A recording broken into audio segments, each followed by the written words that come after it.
Please to shout us loud salawat. Allahumma salli ala Muhammad wa alayhi Muhammad. أعوذ بالله من الشيطان الرجيم بسم الله الرحمن الرحيم إنا أنزلناه في ليلة القدر وما أدراك ما ليلة القدر ليلة القدر خير من ألف شهر تنزل الملائكة والروح فيها بإذن ربهم من كل أمر سلام هي حتى مطلع الفجر. Previous had a salawat.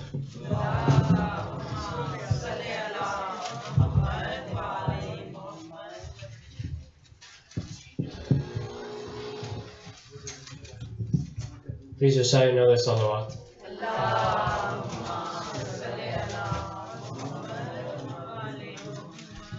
Bismillahirrahmanirrahim.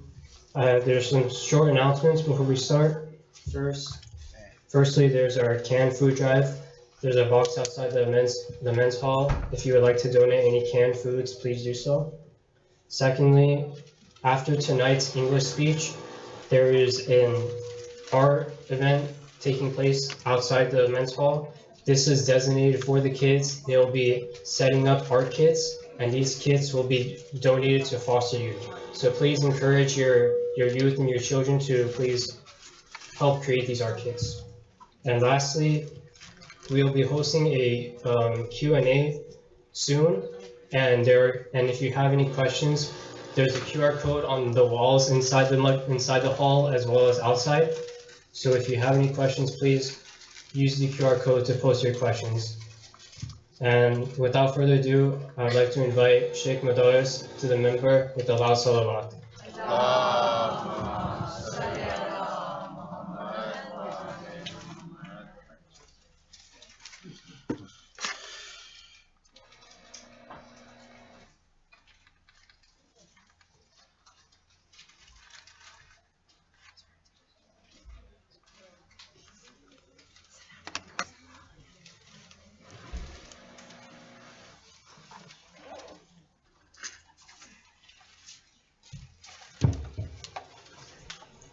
Assalamu alaikum wa rahmatullahi wa barakatuh. For the honor of Maulana wa Sayyidina Rasulullah sallallahu alayhi wa alihi wa sallam and his immaculate progeny Ahlul Bayt alayhi wa salam, especially Imam al-Hussein alayhi salam, recite salawat ala Muhammad wa ali Muhammad.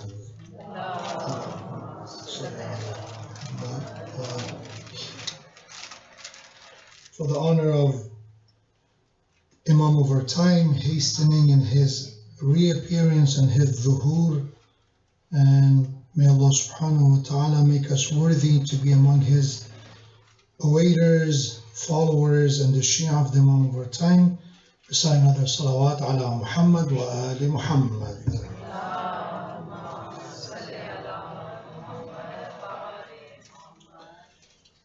أعوذ بالله من الشيطان الرجيم بسم الله الرحمن الرحيم لا حول ولا قوة إلا بالله العلي العظيم الحمد لله الذي لا بداية له والدائم الذي لا نفاد له والأول الذي لا أول لأوليته والآخر الذي لا مؤخر لآخريته ثم الصلاة والسلام على خير خلقه وحبيبه حافظ سره ومبلغ رسالاته حبيب إله العالمين وخاتم النبيين أبي القاسم المصطفى محمد.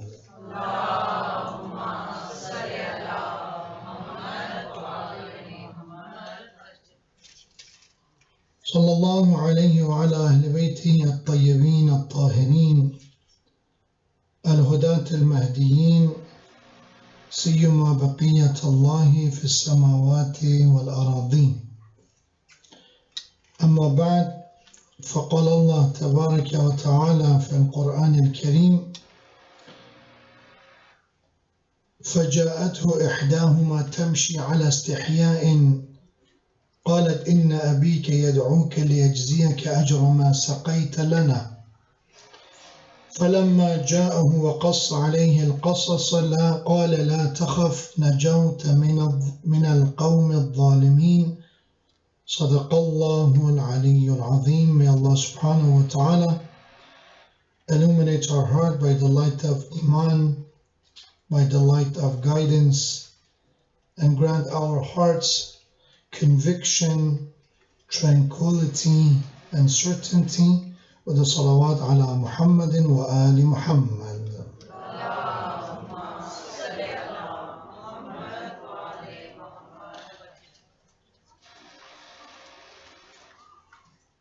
So we talked about the importance of men's understanding the plan of Allah for them. A valid question to ask is, what Allah expects of me? And one thing that we clarified was, for every person, based on different factors, for example, based on their age, based on their gender, based on even their family, based on their financial status, based on their knowledge and educational level, all of these plays a role to understand what would be the plan for me. Because it means that if I want to copy paste the plan of God for everyone, that is unjust, that is unfair.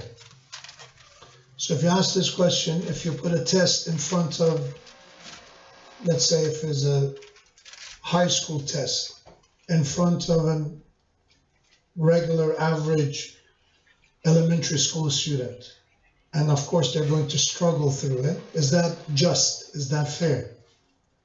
And the answer is not. And also again, if you know, sometimes I know that we love that when we're being asked the easy question, right? When we are trying to help our younger sibling, I've seen that especially, mashallah, with some of the youth, when they try to help the younger sibling with their math homework or with their science or something, and they said, this is so easy. You don't get this? Of course it's easy for you now. You already, for example, graduated high school, you're in high school, and this is a 5th grade math. Of course it's easy. So it's too easy for you, and if you are being tested based on this level, that is too easy, is also unfair, is unjust. And we know that Allah subhanahu wa ta'ala is just. The justice of Allah is so important that there's a theological debate over the definition of the justice of God. I want you to know that in Tawheed, in monotheism, there's a theological difference between Shia, 12 Shia, and some of the Ahlul Sunnah school of thoughts out there. For example, Ahlul Sunnah theologically, there is a group called Asha'ira or Ash'arites. There's another group called Mu'tazila. There's one way of categorizing people. Usually that's according to other forms of criteria. But when it comes to theology, specifically in belief in God. So for example, I don't want to, overwhelm you with this, but I want you to at least heard of the words. Ash'ariyya and Mu'tazila, a major difference between them. And by the way, it exists till this day. This is a very, very, I would say, common mistake that I've noticed, that the Shia, sometimes we think, okay, we're so divided. We are 12er and there's Ismaili, the Sixers and this, and some follow Sistani and some follow, we're so divided. On the other side is, the followers of other school of thought, and they call Ahlul Sunnah wal Jama'ah. They're about congregation, they're together, there's no differences among them. That cannot be far away from the truth. There's a lot of differences among them as well.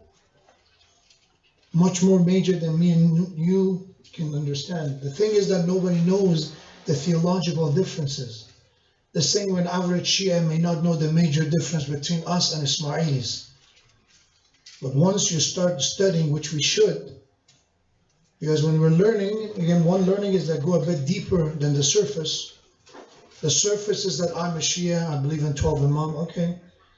Maybe for an 8, 9-year-old is okay, I know the name of my 12 Imams, that's good.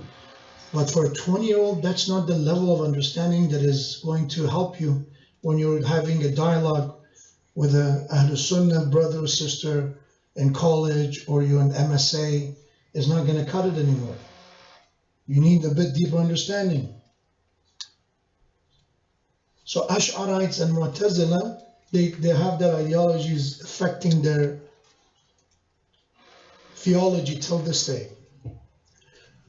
And I'm not trying to oversimplify it, but I'm just going to hint. One of the differences is Ash'arite used to say that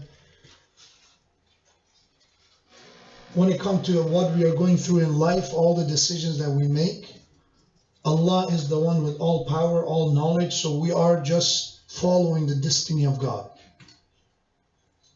Even our free will, the way we look at it, is not really free will. We're kind of destined.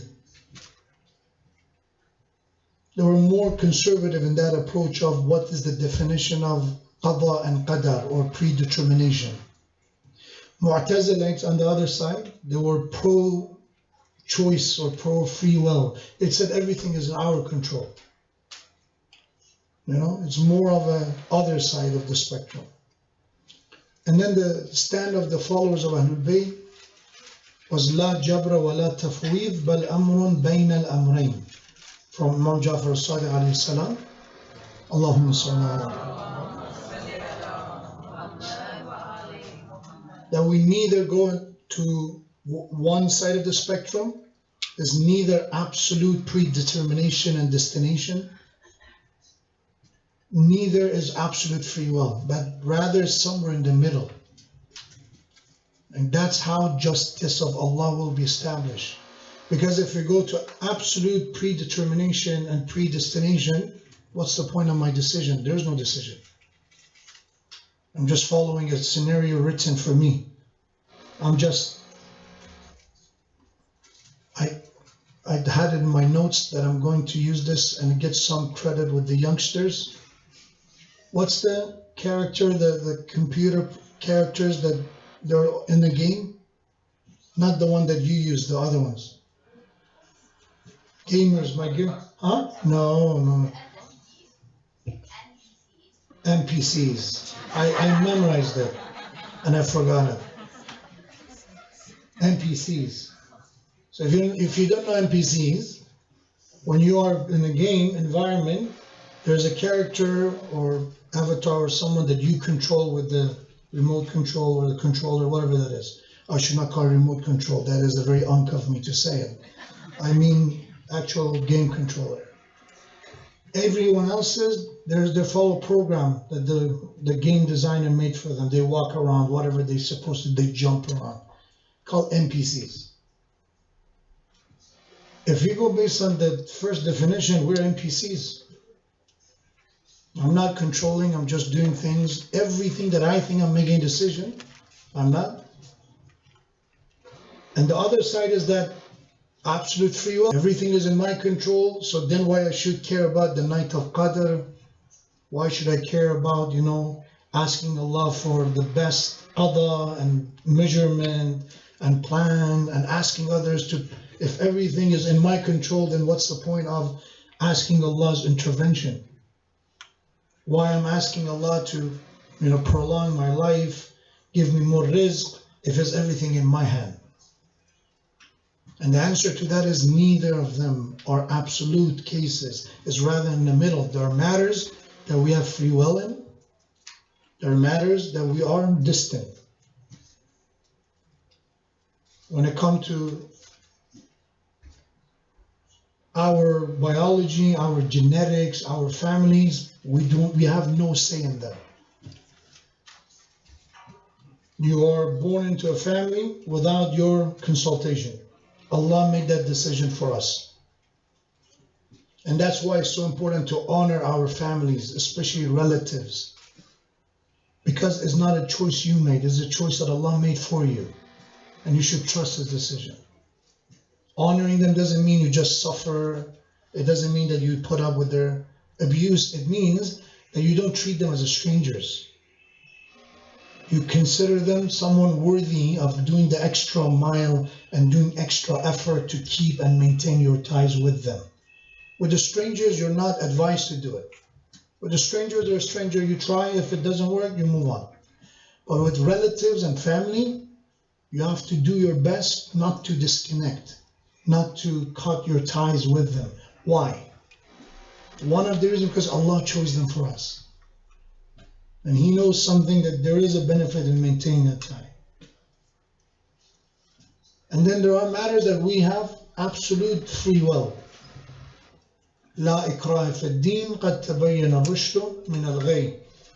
When it comes to accepting faith, to believe or not is absolutely in our free will. Allah said there's no compulsion in religion, meaning that you cannot force someone to believe. It's a choice they have to make, is a decision they have to make. If I ask brothers to join me on the left side, the salawat ala Muhammad wa ala Muhammad.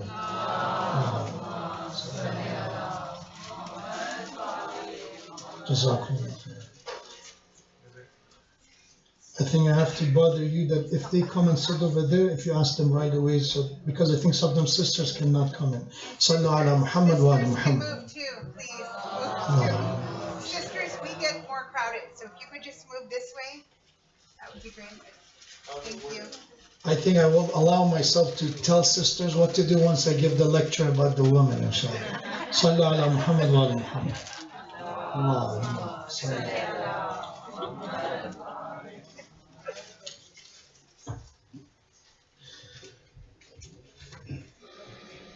So why I said this theological background and history of Ash'arites and Mu'tazila, to bring us to the point that we're known as Adliya, the justice, because for us it's so important that yes, there is somewhere in the middle, there are matters that they are planned for us, destined for us, but there are matters that we have a choice and say in them, including whether to believe or not.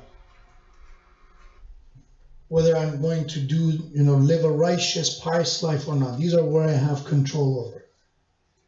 Inna hadaynahu sabil imma shakiran wa imma kafura. Quran cannot be more clear. Allah said, we show you the way. We guide you through prophets, through messengers of God, through scripture, revelation, Quran, through teachers, through sometimes your aql, intellect, different ways. We show you the way. Now it's up to you whether you're going to appreciate it, you'll be grateful to take and use it, or if you're going to reject it, ignore it, is up to you. You have a free will. So somewhere in the middle. And that's how justice of God's come to understanding and become more clear. God is just, meaning that His way of testing us is just as well. He doesn't test us equally in the same way. And when you talk about the plan of Allah for us, in the first nights I mentioned that we were created for the purpose of trials and the purpose of being tested. Allah is merciful. He created us. He does not need us. He created us out of mercy. You say, okay, if it was such a merciful act, why now He's testing us? Because the only way we will be able to gain more, it will be through going through the test and hardship. That's how it is. That's the wisdom of Allah. It's like that when you bring children, again, it's a bad comparison, but bear with me. When you ask parents, many parents, they don't need children. Financially, they can, live a good life. It's even sometimes a bad investment if you look at it. You have to invest more. So why they bring children? They said, we love having a family. We want to share. We want to raise. We want to nurture a child. There's something in need within us. Then you say, okay, how are you going to do it? The moment that comes that they know the right and the left and right, the right from wrong, we put them into school. It's like a military camp, a boot camp, right? Go at this time, come back at this time, go to bed. There's a lot of hardship. But if you love them, why you brought them put them through all of this hardship is because this is the only way they will grow. This is the only way they get stronger. If you just leave them on their own, no challenge, no struggle, no learning, then they will destroy themselves. They will hurt themselves. Bring it back to Allah's creation. Allah did not need our existence. No benefit from our existence. He's merciful. He's generous. From His mercy and generosity, He created humanity. And now the only way we can grow, we can become better, is through hardship, through challenges, through tests. And this test of Allah is customized, modified for every one of us. Look at the lives of Ahlul Bayt alayhi salam. It's very important. Imam Hassan alayhi salam signed a peace treaty with Muawiyah. Imam Hassan alayhi salam fought against the son of Muawiyah, Yazid. And some people said, why? One brother did this one. Because again, the path in front of them is not the same path. This is a misunderstanding that we think that everybody should have the same hardship, same way of life, and same plan. That's not a just way. Not all children are meant to become doctors. Not all children are meant to become engineers. That's not going to work out. The wisdom is when I recognize how can I help them to find the plan of Allah for them. What kind of talent, what kind of skills, what kind of potential Allah created this human being with. So it is important to know that for men there is a plan. But the plan for men, it doesn't mean that it's going to be better than women. No, it's that it's unique to them. One of the uniqueness is based on their gender. وَلَيْسَ الذَّكَرُ كَالْأُنْثَى. That women and men were not created the same and identical. Their souls are identical, but their bodies are not identical. They can push for it, they can do whatever they want. Until this day, we still have challenges and we have debates, right? We put a woman in a boxing ring against a man. Okay, it is all social construct. They did that with soccer, even with football. They mix them together and then they expect the same level of performances. They can. This is all comes from the recent changes. We're talking about all of these things about pushing women that they need to physically match the same level of performance as men is thanks to World War II. In World War II, when men were in the battle, in the war, factories and corporations, they need people, they need labor.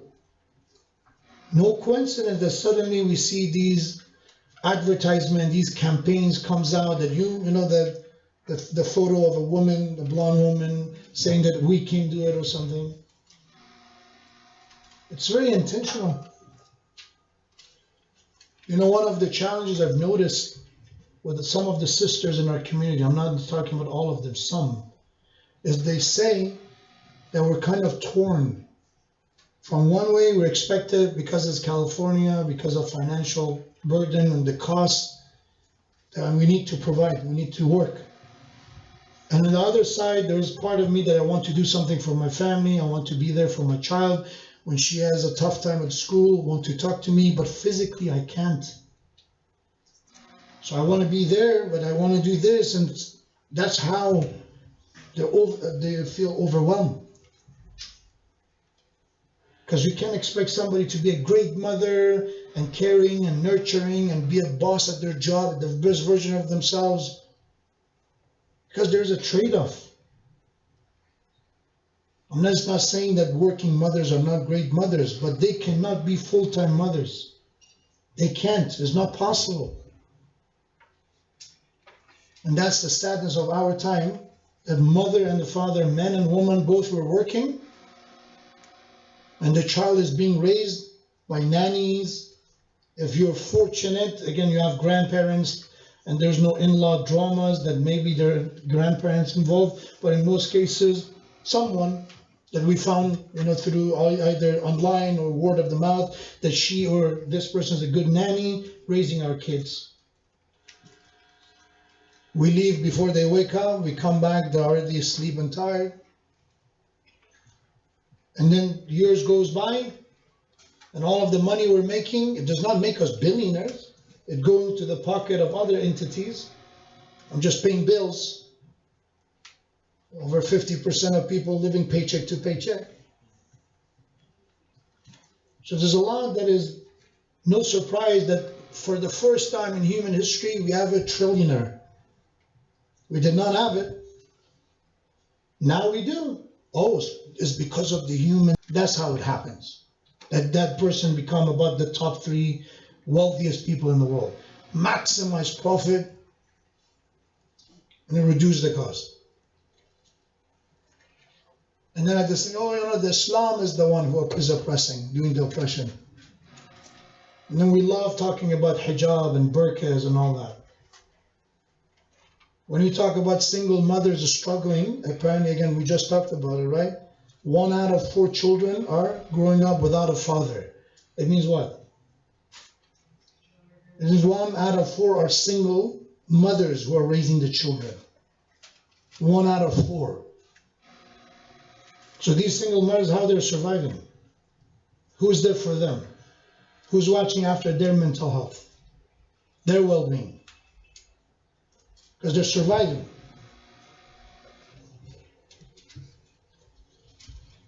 Ask this question. A broken home is ideal for who? Think about it. Who loves a broken home? A divorced couple, single families, families with no children, single.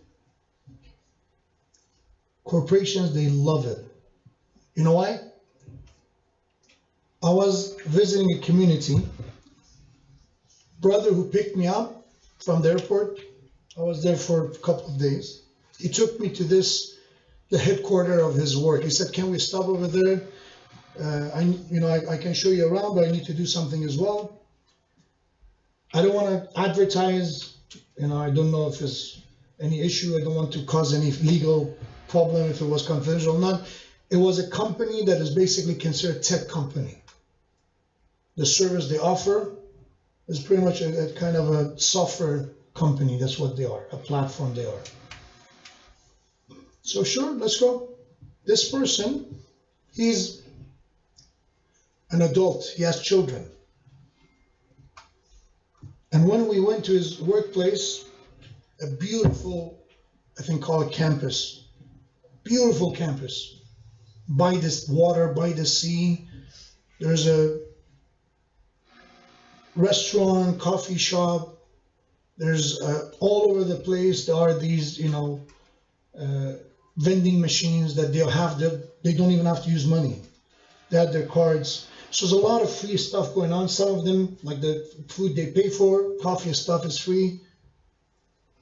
And he said, you know what, since COVID, I just rarely come here unless I have to, because I have family. I just spend time at home, doing work around home, do remote work, and I love it because now it means I have more time. Back then, before COVID, I had to drive here every day, spend time on the way back and all of that. Now I love this. There's more of a work-life balance. I looked around and I thought about it multiple times whether I should say it or not, and eventually I said it. I said, "Sorry, you don't mind me asking. It seems everybody's out here is young. You're the only one in this age." So yeah, we have a team that we're responsible for the old version of this software because it has to still be maintained, the older version. And all of us were in the same boat. We don't like to be here as much. It's perfect because we have families. So, but no, they built this campus and suddenly COVID happened. Because the young people, they want to be here because there's nothing else to do. They're just here. They have their food here, they talk together, they hang out, they talk about whatever they want to talk, the projects. Then they go, there is, I don't know, some kind of sports facility, exercise. Their life is here. And they don't do it because they care about the employee. Let's be very, very, very clear. They don't care. When you care about, Employee is not about well-being of the employee.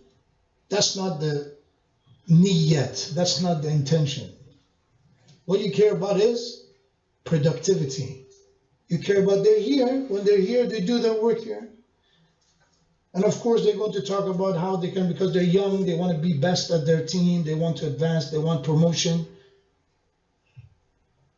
So what kind of people were in that campus, do you think? I did not see that many adults and many married people.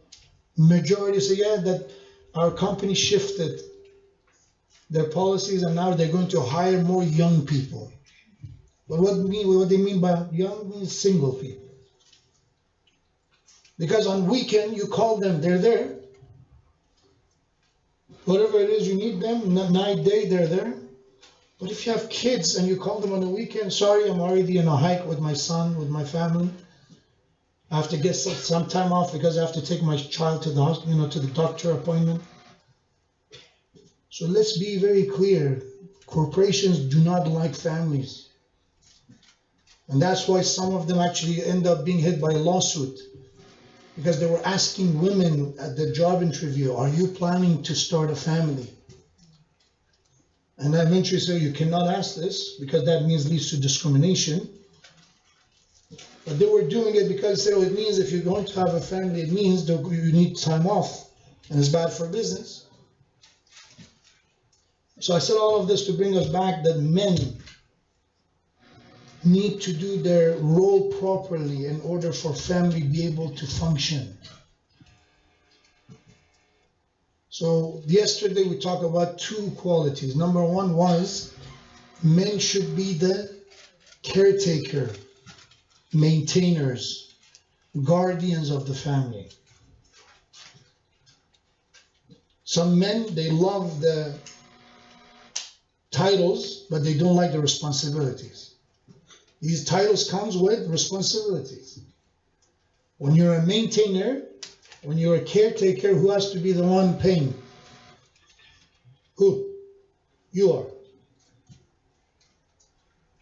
Who's the one that should think about the financial investment of the future of the family? You are. Who should be the one thinking about different ways that how can I improve the quality of life for my family in a sense of financial means? You are. That's not just financial, also character-wise. Caretaker means that when my family look at me, they should not look at me as someone insecure with no confidence. I should be able to say, okay, I am the guardian. So as a guardian, it means I have to step up. But sometimes, unfortunately, as fathers and as mothers, we don't help children to get there. And sometimes it's come from a good heart. We want our children to be comfortable. We want them to feel loved. And as a result of that, we spoil them, especially boys. I've seen spoiled children. I don't know, again, I'm not saying, don't take this word as a national or universal rule, is my subjective, my observation. I've noticed more spoiled boys than spoiled girls. There are spoiled girls, I'm not denying it, but there are more spoiled boys. It's across different cultures, by the way, in our communities. And when we spoil them, we're not giving them confidence. Spoiled children are not confident children. They're the one with thin skin, sensitive to every criticism. They are the one that been treated like prince in the house. I remember a while ago I had a conversation with a father. His 23-year-old, he was complaining that he's 23 years old and I'm still paying for his car insurance. I'm still paying for his, credit card, or I'm giving him pocket money, allowance. So how old is he? He said 23 years old. So what is he doing? Is he part of, I don't know, is he in medical school or somewhere that he needs, is fully dedicated? So no, He's not in college. That's even made me more surprised. Okay, what is his next plan? He said, yeah, he's between things. He's tried something, some drop shipping, didn't work out. Now he's doing investment here and there. He doesn't have money. How he does investment? I give him money. Beautiful. Okay, that's okay. You're making, inshallah, you give him seed money. Right? You give him seed money, inshallah, he's going to give it back to you. He said, no, it's been almost a year. He's just keep losing money. And then I said, what does he do during the daytime? Say, I just at home. I don't know, he's in his room. He said he's watching stuff about how to trade. And I said, did he ever get a job? So what do you mean? So any kind of a job, any kind of job. Even a labor work job. Did he work at a, I don't know, some restaurant, grocery, somewhere? So no, Sheikh, my son. It's bad. It's bad for him to work at a grocery. It's not good. And there's not one or two. I know hundreds of family, they think they're better than that. And this comes from cultural thing, by the way. I know that exists, for example, back in all the countries in the Middle East region. There's this nonsense of classes. That, oh, your dad is this, your dad is a successful person. As a son, you cannot be working at the restaurant cleaning dishes. It's bad. Is it Islamic thing? No, it's just cultural. I don't know why. But here, that's not the case. Here, if you're working, I don't know, at the pizzeria or doing whatever, serving coffee, there's nothing bad about it. And the worst of the worst become those children who get the negative of one and the negative of the second. So because they're immigrants, so the parents come from one culture, and now we're living in a different culture, and we pick up the worst element of each culture. Not the good part of it, the worst of it. One culture, as I said, is that, oh, you should have this prestige. You cannot work here, you cannot work there, you should act this way. MashaAllah, in some of the countries over there, people days start at 10 a.m., 11 a.m. Early days doesn't mean anything. The idea of nightlife is very common. People are just starting the mihmani or the get-together at 10 p.m. So we bring that here. And from this culture, what we learn? The lack of haya, God forbid, no modesty, right? No concern about reputation, to become kind of shameless. There are matters that it doesn't matter. Abiru, izzat, what are these things? In this culture, they don't talk about it. So we get the both of them, put them together, you create a monster. That this person now is not a marriage material. Who wants to marry this creature? That he's not a working person, because if that person have, for example, lack of haya and all that, but they work. The one, I remember last time we went somewhere in a halal restaurant, the one who's working is a non-Muslim guy, and he's getting his master in physics. He's working there. Extra time, he's just working there, because it's close to his apartment. No shame, nothing. Now reverse it. Oh, I'm getting a master in physics. The mama and baba treating him, oh, mashallah, you're the first in the family. I'm not saying we should not encourage them, we should not applaud them when they get success, when they accomplish. We should. But to use that as an excuse to encourage them to stay lazy, idle, without aim. So, الرجال قوامون. Allah's plan for men is that they have to pick up the slack. Men should be the ones stepping up. If you want the perks of being a man of the house, it comes with responsibility. It's not free. This word of, oh, you're the man of the house, you have to, there's a requirement for it to earn it. It's not just, oh, biologically you're a man of the house. Because the word is man. Because there's a word for the gender in Quran, dhakar. Dhakar, mudhakkar, in Arabic means male. Quran doesn't say you are the male, biological male of the house. You should be the male of the house. What is the word that Quran uses? Rajul, man. There's a different definition between male and man. Between dhakar and rajul. Dhakar, you're born as a dhakar. You're born as a biological male. You don't have to do anything about it. Rajul, it requires work to become a man. So that's one, qawwamun.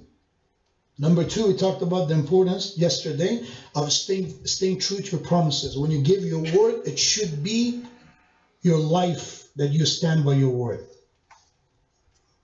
Especially for men, their words mean something. When the companions of Imam al-Hussein gave their word, they're going to stay, even when Imam Hussein tells them, just tonight is the night of Ashura, leave.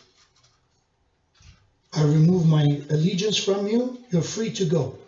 Use the darkness of the night.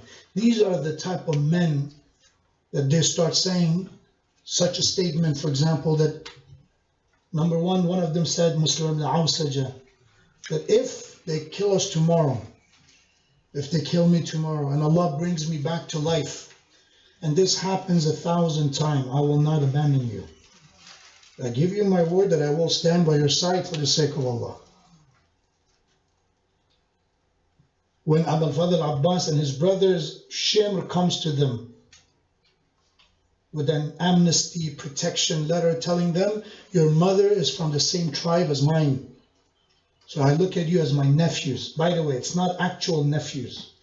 Shimr is not the uncle of Abul Fadl Abbas, but in Arab culture, when you're from the same tribe, there's this language that you're like family to me. So you're my nephews. I brought this a special letter that you will be safe. You get a safe passage, you and your brothers. Leave Hussein and you're safe. And the answer of Abbas alayhi salam is, look at what it means to be a man of our words. Why Abul Fadl Abbas is a great example of becoming a man. He says two things. Number one, if it wasn't that we give you our word, that you can come and deliver your message, and we give you the safety, the safe passage to come, I would not let you leave here breathing. That you had the audacity to come and even bring this offer. The only reason I let you leave is because I give you the Imam Hussein, give the word that you will be safe, bring your message. That's number one. Number two, take you and your letter with you, that me and my brothers will never abandon our master Hussein. He's not just a brother to us. So a man should be a man of his word. The third one, that inshallah, hopefully that would be something that all of us focus on. Man and manhood comes with the importance of modesty, haya. A true man is not a simp man. Again, I'm using the term of the men today, of the people today. Somebody who's always dreaming about women, running after women, this kind of a desperate person. A male does that, by the way. Biologically, male do it. That's something about the urges of the human being as a male. But a man comes to a point that I exercise haya. What is haya? What is this modesty means? It means self-control. It means self-restraint. A man becomes a man when we get there. A man who's left and right flirting with everybody, they're not a man yet, they're a male. A womanizer. They want to try to impress all the men. This need that is there is not coming from manhood. That's where Islam and the modern culture, they separate their ways. Because when you look at the influencer culture, the red pill culture influencers, is all about that, oh, who are the good men, who are the strong men? The womanizer one. The one who knows how to handle himself around women. That kind of nonsense. They publish content based on that. You should do this, you should do that, this is how you should talk. That's not something that we go in the direction of what Allah intended. Allah intended for you to understand you were born a male, but in order to become a man, you should have control. Otherwise, you will make a fool out of yourself. You will embarrass yourself. This desperation does not make you seem, look, or present good and strong. One of the reasons some women, some girls are attracted to what is known as quote-unquote bad boys. Why they're more attractive? The decent kids, sometimes some people don't like the decent one. Why is that? One of the psychology behind it is because the bad boys, quote-unquote, are the ones that they don't care. They are nonchalant. When they're around them, they don't care if they're there or not. They're not desperate. And this is something attractive for a woman. For many women, that's attractive. If you're too needy, too clingy, too, as I said, desperate, people don't like that. And that's not meant to be. When you look at the examples of Ahlul Bayt alayhi salam, they talk about haya, the modesty of the men. Inshallah, there's more on that. I'll leave it for tomorrow night with the salawat ala Muhammad wa ali Muhammad.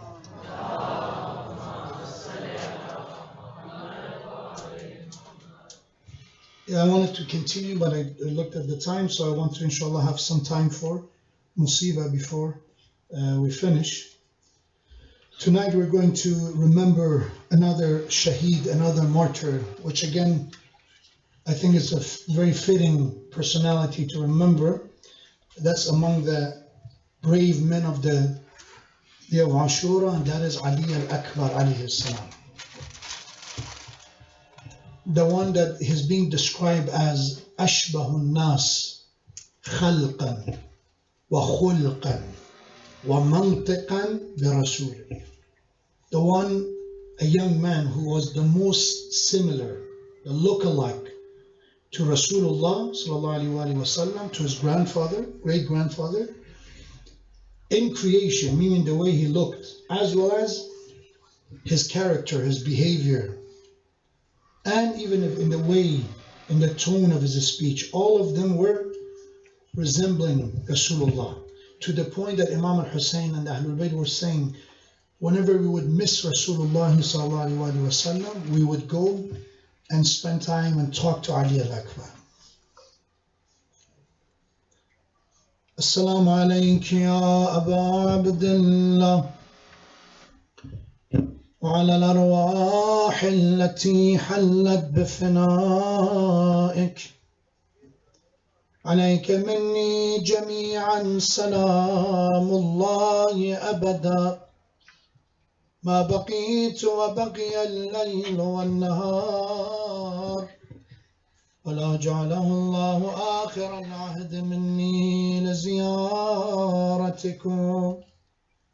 السلام على الحسين وعلى علي بن الحسين وعلى أولاد الحسين وعلى أصحاب الحسين. Peace be upon Imam al-Hussein alayhi salam. Peace be upon Ali al-Akbar, son of Hussein alayhi salam. Peace be upon the children and the family of Hussein alayhi salam. And peace be upon the companions of Hussein alayhi salam. On the day of Ashura, when the ashab, when the companions, they were among the first, that they asked Imam al-Hussein alayhi salam that until any of us were alive, we're not going to allow any of the Bani Hashim, any of the family of Rasulullah to go to the battle. How can we be breathing and allow enemies to come for Hussein or for the family of Hussein and the family of Rasulullah?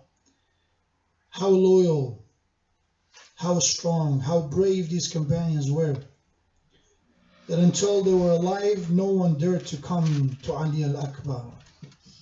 No one dared to look in the direction of Zainab alayha salam. No one dared to come even close to the camp of Hussein. But now when the companions, one by one, they sacrificed their lives for the sake of Allah, they fought bravely. Imam al-Hussein alayhi salam saw there's no one left from companions, from ashab. And the first of Bani Hashim to come forward was Ali al-Akbar. He came forward and he asked permission, and Imam al-Hussein did not hesitate. Anyone else, any other companion that would ask the permission for the battle, Imam would hesitate. Imam would tell them to wait. Imam would look for a reason not to send them right away. But when Ali al-Akbar asked, Imam did not wait and said, "Go, my dear Ali." But before he wanted to go to the battle, he said, "My son, before you go, do me a favor. If you can walk in front of me, just let me look at you one last time." And in the history said, فَنَظَرَ إِلَيْهِ نَظَرُ آيَسٍ مِّنْهُ. Hussein looked at Ali al-Akbar, but the way he looked was with despair. It was yes, it was that he knew there is no coming back from this. So he said, "Go, my dear Ali." After embracing him, after hugging and crying, Imam alayhi salam sent him to the battle with dua, with prayers. And as he was leaving, he said, "Ya Allah, be witness that who did I send to the enemies? Who did I send to face this ummah? That the one that whenever we miss Rasulullah, we would look at him. Whenever we miss Rasulullah, we would talk to him. And now he's going to them." And as he was going, Imam called upon Umar ibn Sa'ad, that Umar ibn Sa'ad, may Allah remove his mercy from you for what you're doing to Rasulullah's progeny and family. So Ali al-Akbar came and he introduced himself. He said, "If you don't know who I am Ali, son of Hussein, that which I am the grandson of Ali ibn Abi Talib. And I'm asking you to come because I want to show you that what it means to believe in Allah and what it means to meet your Creator when there are munafiqeen and the hypocrites facing you." And they came one by one, and Ali al-Akbar, his bravery, his skills, his swordsmanship was above the skills of any of them. So after a while he returned to Hussein alayhi salam and he told him, "Oh my dear father, the thirst is killing me. The weight of the armors is hurting me. My dear father, do something for me." And we have that Abu Abdullah placed the hand of Ali al-Akbar on his face, on his dried lips, and he said, "Look, Ali Jan, look, my dear Ali, that your father is as thirsty as you are. There is nothing that I can offer you, but my son, don't worry. Soon your thirst will be quenched by the hand of your grandfather Rasulullah, by the hand of your grandfather Ali ibn Abi Talib. They're awaiting you, my dear Ali. Go back to the battle." And the scholars say, why Ali did that? Didn't he know Hussein has nothing to give him? Didn't he know that there is no water in the camp of Hussein? Said maybe the reason was that Ali al-Akbar wants to see his father one more time before the last moment. So he went back to the battlefield, but after a while they surrounded him and they start attacking him from every direction. And one of these strikes, the blood start gushing from the body of Ali, and the blood covered the eyes of the horse. And the horse, rather than taking the body in the direction of Imam al-Hussein camp, he took the body of Ali al-Akbar further the enemy's line. And now there are even more enemies coming for Ali al-Akbar's body. Now they are the one that they're attacking him with swords. They were throwing lances and striking him with lances. And we have that eventually when he fell on the ground, Abu Abdullah rushed toward the battle. When they see there is a fog of war. There's dust all over the place. And Hussein is marching with his horse toward the battlefield. And we have that the history says, the Maqtal says, when Hussein arrived, he saw something that he did not dismount the horse. He fell from the horse and he started walking on his knees. What was the condition of Ali al-Akbar's body that the father could not bear to even dismount the horse?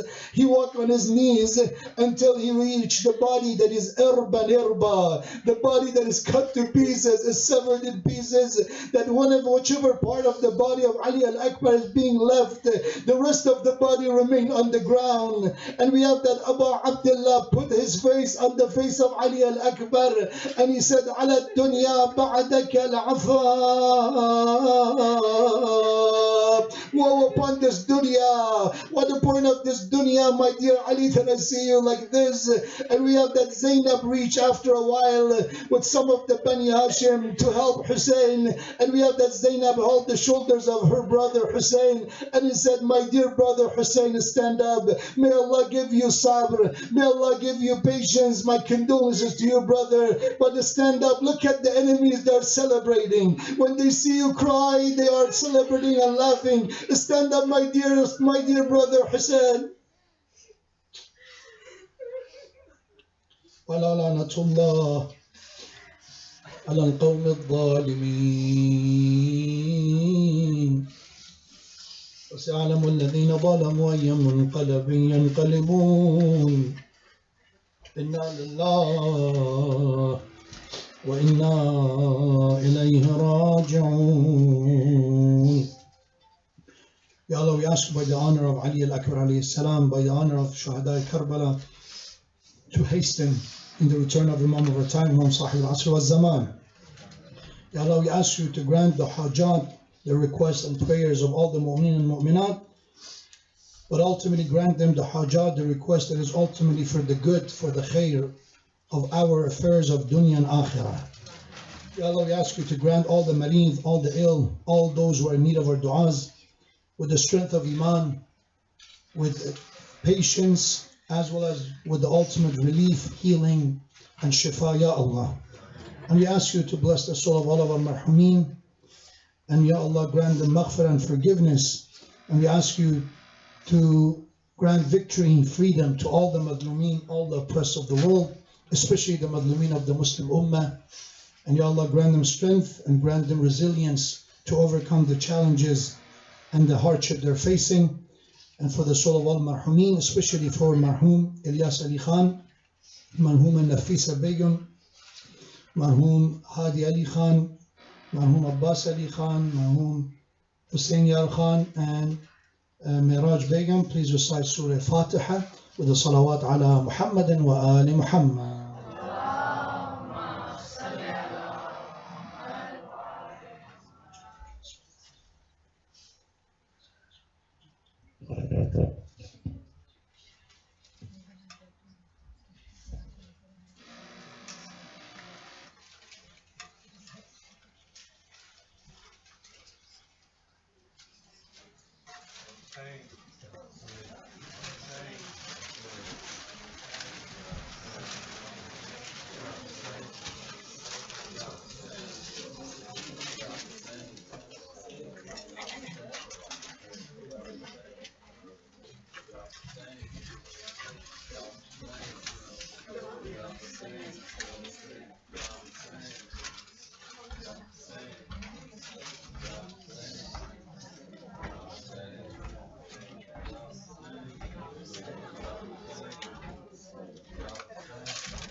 तेरे प्यार से मैं बुझाऊं, अज़गर में तेरी माँ हूँ, आशा चांद मेरे, तेरे प्यार से मैं बुझाऊं, अज़गर में